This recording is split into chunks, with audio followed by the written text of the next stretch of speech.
Previously, we have discussed about the concept of INDAS, how it was initiated in our country. Apart from that, we also discussed about the objectives and the process involved in setting standards as per INDAS. Let us continue with the other theoretical aspects under the same module. Next area, NFRA, otherwise known as National Financial Reporting Authority.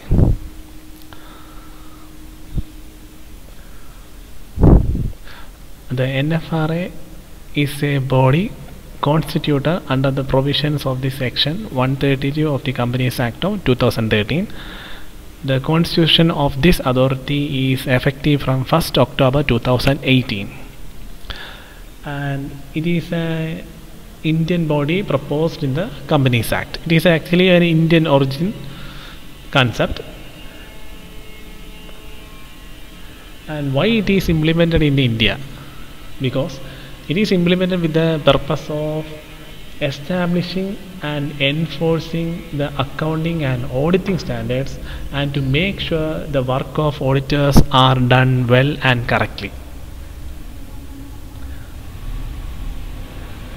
And the establishment of NFRA as an independent regulator for the auditing profession has made a considerable change, because after the implementation of NFRA, the auditing profession has improved in our country, and there has been able to implement a situation of transparency and reliability of the financial statements and other informations presented by listed companies and large unlisted companies in India. So actually it is a Indian origin or Indian regulatory body that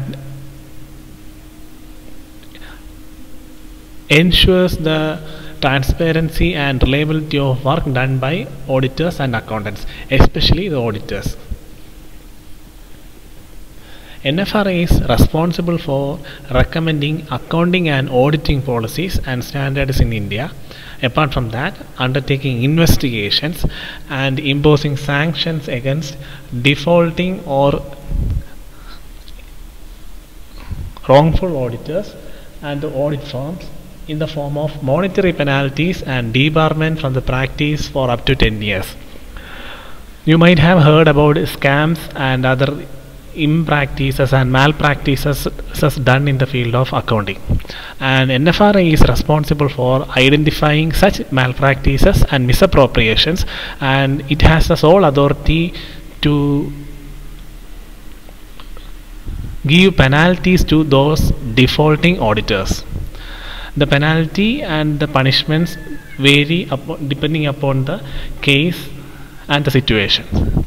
So NFRA is a regulatory body, and the main aim of central government for implementing NFRA is setting up a separate and independent regulatory body. It is actually a regulatory body to assist in the framing and enforcement of legislation relating to accounting and auditing. Not only legislation, it is responsible for identifying misappropriations and wrongful acts from the side of auditors and companies, improving investor and public confidence in the financial reporting of an entity. Because NFRA is a regulatory body, so if it regulates the activities of the auditors and institutions effectively, the investors and the users of financial statement will have good confidence with regard to the financial statements. So it helps in improving the confidence of investors and users of accounting.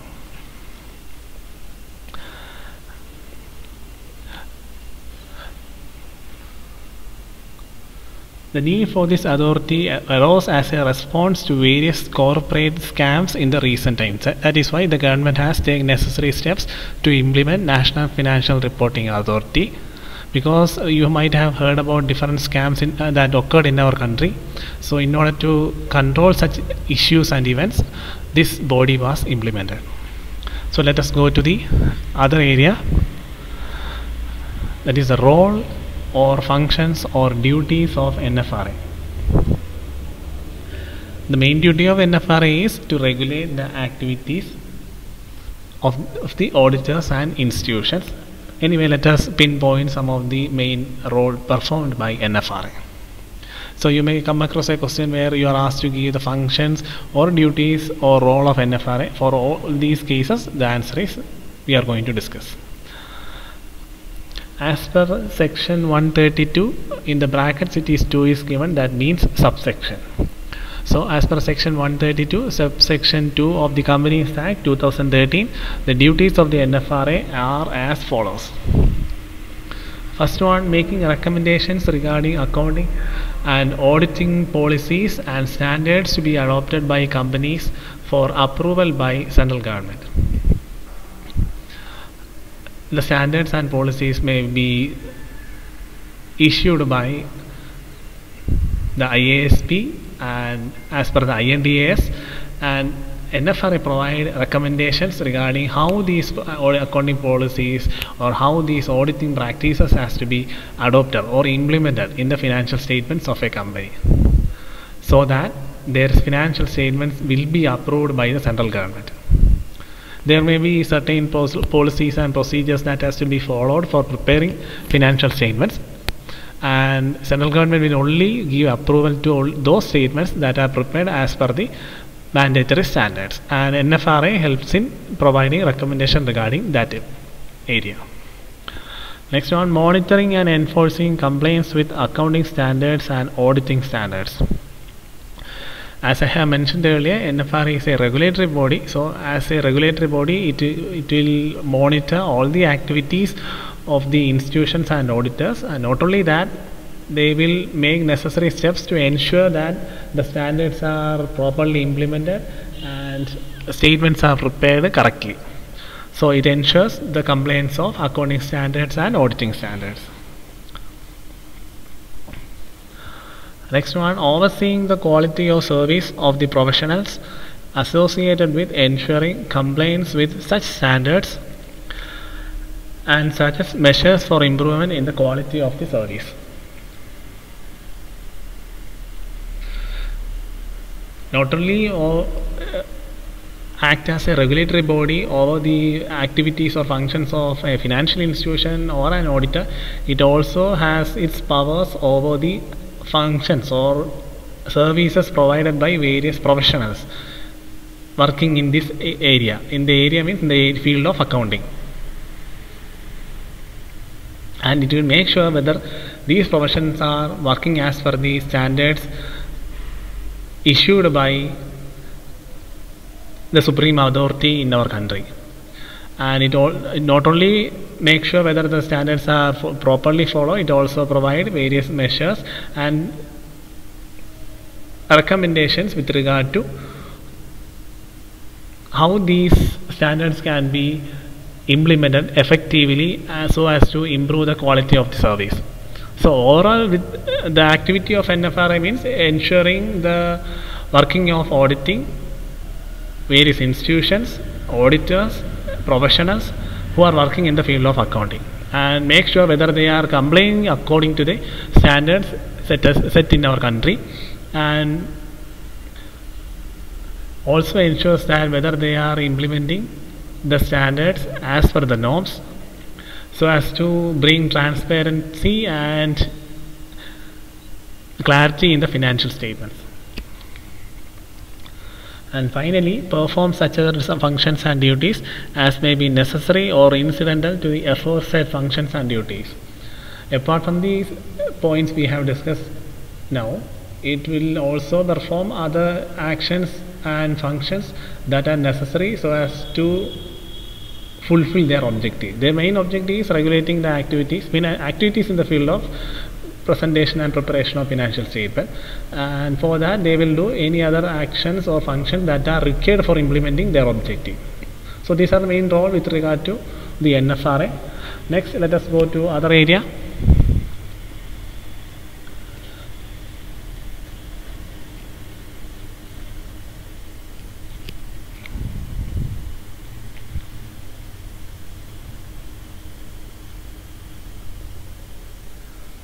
Powers of NFRA. Even though the powers of NFRA is irrelevant in our topic, but you need to have an idea about what are the main powers of the NFRA. Since it is a regulatory body, it will have definite powers that is mentioned as per the rules and regulations. So as an activity, find out the powers of NFRA. So next one, last but not the least, prior to the constitution of this authority, the central government would prescribe accounting standards on the recommendation of ICAI. I believe you all know what is meant by ICAI. The ICAI would prescribe the same only after consulting with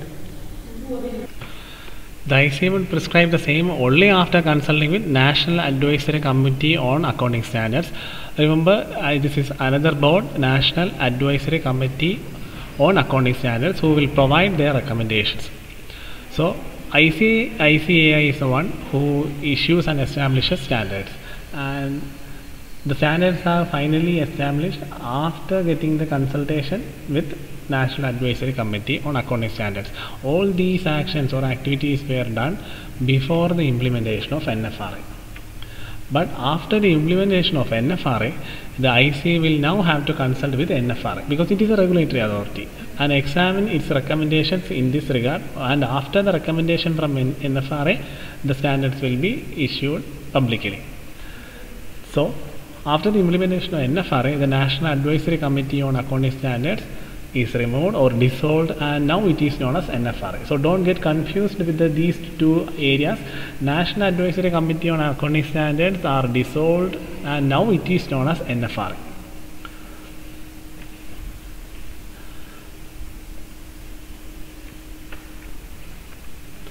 And don't forget about the powers of NFRA.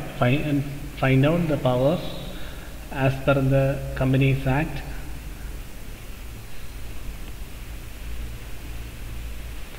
Next one, entities required to adopt INDAS. Earlier we have learned about what all type of companies that has to follow as per the INDAS. Anyway, let us discuss in detail what are the entities that has to go through the INDAS in order to present and prepare their financial statements.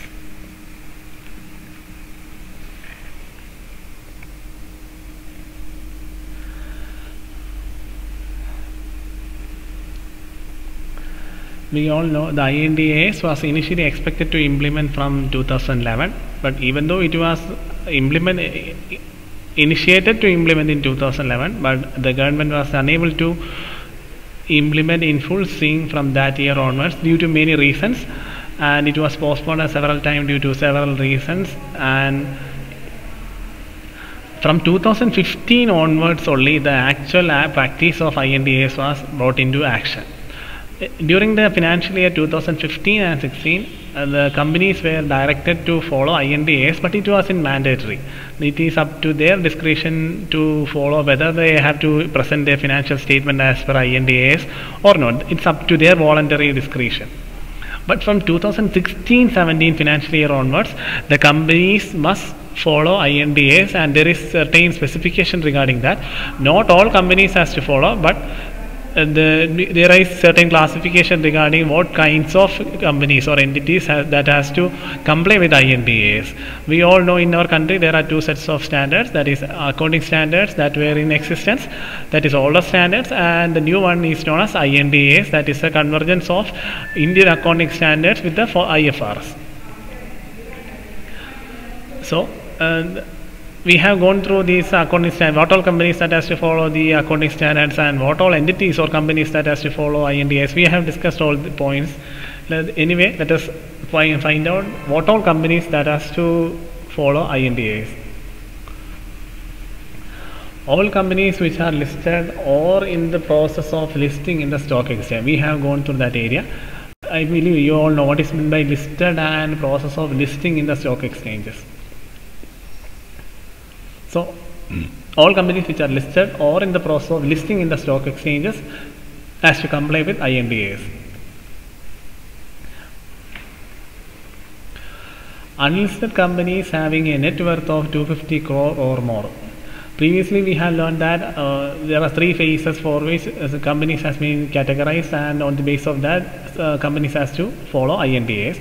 Anyway, here we are pinpointing each of the requirements for those companies that has to follow IND-AS. Anyway, first one, all companies which are listed or in the process of listing. It doesn't include unlisted companies. So, but in the second point, the thing is that all the unlisted company need not have to follow IND-AS. It is not like that.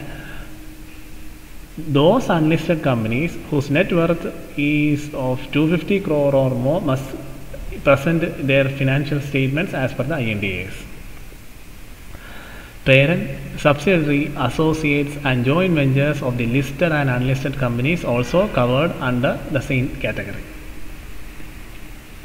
The parent, subsidiary, associates and joint ventures, you guys might have hearing the term for the first time. You will learn about this parent and subsidiary in your higher classes anyway. I will give you a glimpse into the area.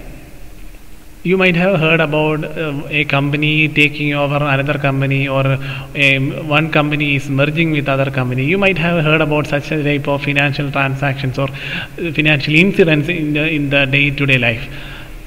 One company might have taken other company, or one company has taken over other company, or one company might have merged with other company, like that. So when one company take over or merges with another company, especially we can say the first situation when a company take over any other company. So the company which is going to take over, that is, we can say let it be the main company, it is known as parent company. And the company which is going to be taken over by the parent company is known as subsidiary company. So that is known as parent and subsidiaries. And associates means if there are more than one subsidiaries, we can mention it as associates. And joint ventures means when 2 or 3 entities join together and work for any common purpose, it is known as joint venture. So these are the terms with regard to the company's point of view. You will learn about these parent, subsidiary, associates and joint ventures in detail in your higher studies. Anyway, let us come back to our topic. Parent, subsidiary, associate and joint ventures who are listed and unlisted companies that covered under the earlier 2 points. Earlier 2 points means parent, subsidiary, associate and joint ventures who are listed or in the process of listing in the stock exchange must comply with IND-AS, and these are parties whose net worth is more than 250 crore also must follow IND-AS. That is the meaning of the third point. Next one. Scheduled commercial banks and insurance company. Whatever the nature of their origin, either it may be foreign origin company or it may be Indian origin company. Anyway, any scheduled commercial banks and insurance company that is operating in our country must comply with IND-AS. Next one, holding, subsidiary, joint venture. Holding, it is actually the other name of parent company, remember. Holding, subsidiary, joint ventures or associate companies of the scheduled commercial bank. Earlier I mentioned about the concept of parent and subsidiary. I believe you have understand the concept. The same practice will happen in the field of banks also. One bank might have taken over another bank, like that. So in such situations also, especially in the case of scheduled commercial banks, they must present their financial statements as per the IND-AS. Non-banking financial companies or NBFCs, you might have heard about such concept. Non-banking finance companies having net worth of more than 500 crores or more, they also must follow as per the IND-AS standards. NBFC means non-banking financial companies. It is a registered company which is regulated by Reserve Bank of India. Actually, NBFCs are not banks, but their activities are related to lending and other activities such as providing loans and advances, credit facilities, savings and investment products, trading in the money market, and transfer of money, like that. But even though it is operating as per the line of a bank, it is not actually a bank. We all know bank accept deposit and lend money, like that. But NFC can accept deposit, but only term deposits, and the deposits are repayable on demand are not accepted by NBC, unlike the normal banks in our country. Some of the examples of NBFC include Kotak Mahindra. You might have heard about now Kotak Mahindra, ICICI Ventures, Sundaram Finance, like that. And why these NBFCs was introduced or implemented in our country means the main source of finance to the business and general public is banks. So bank cannot always cover all the requirements of the general public. So NBFCs play a vital role in meeting the requirements of businessman as well as general public, even though it is not acting like a bank, but it also provides functions of a bank. So that is the concept with regard to NBFCs. And NBFC, otherwise known as non-banking finance companies, whose equity or debt securities are listed or are in the process of listing in any stock exchange in India or outside India, they must comply with the INDAS. Next one, NBFC that are unlisted companies having net worth of 250 crore or more also have to comply with the INDAS. So these are the entities that has to comply with INDAS.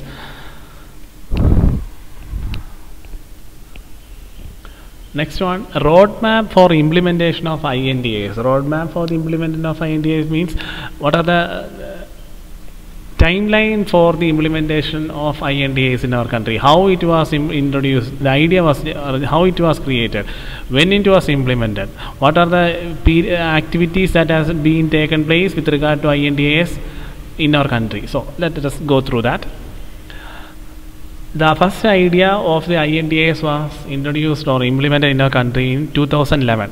Even though the idea was initiated, the actual practice of using the INDAS in our financial statement was not implemented at that time because of various reasons.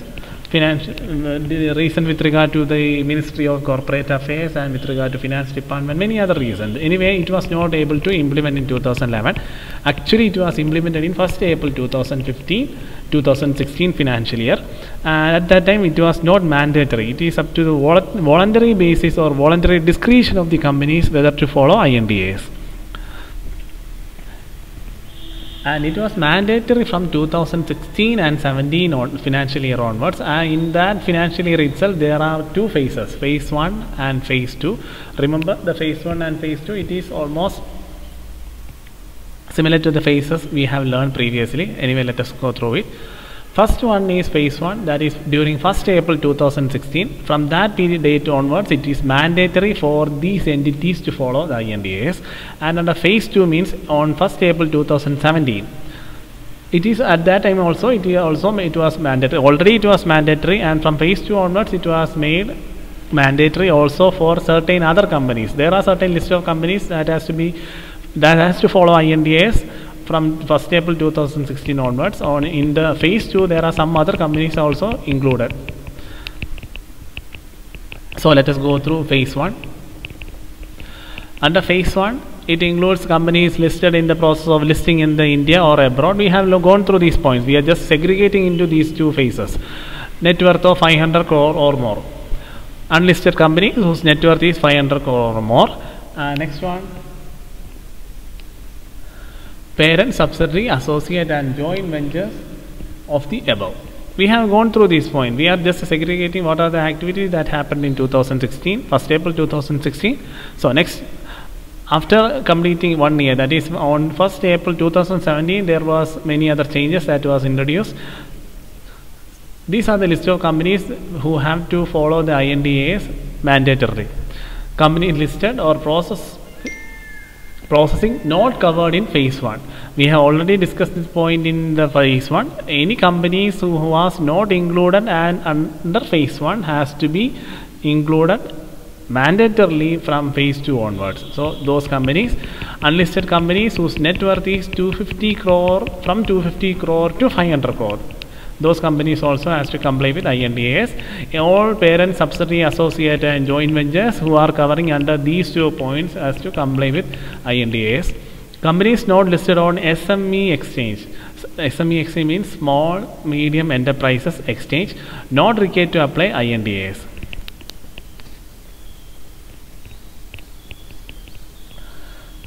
Once INDAS are applicable, then it has to be followed in all the statements. Next, companies not covered under any of the above phases shall continue as per the existing accounting standards. In our country, there are two sets of standards: accounting standards and INDAS. And we have learned about the various categories in which those companies who has to follow for accounting standards and those who has to follow INDAS. And we have discussed about the phases also. So these are the areas with regard to the entities that has to follow or adopt INDAS. In the next session, we will discuss about in detail what are the INDAS standards that are followed in our country. Not only INDAS, what are the accounting standards that are followed in our country also, because two sets of standards are now in operation. So we will go in detail each of these standards in the coming session. So until then, go through all these areas. If you have any queries, please do let me know.